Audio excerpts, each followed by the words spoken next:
بسم الله الرحمن الرحيم. يا أيها الذين آمنوا لا تقدموا بين يدي الله ورسوله واتقوا الله إن الله سميع عليم.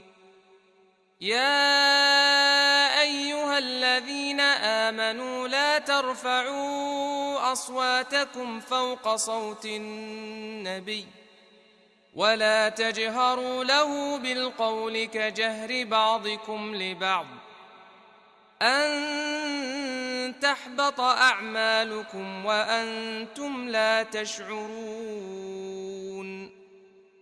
إن الذين يغضون أصواتهم عند رسول الله أولئك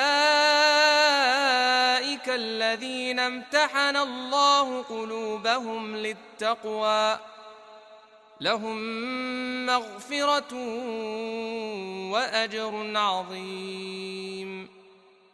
إن الذين ينادونك من وراء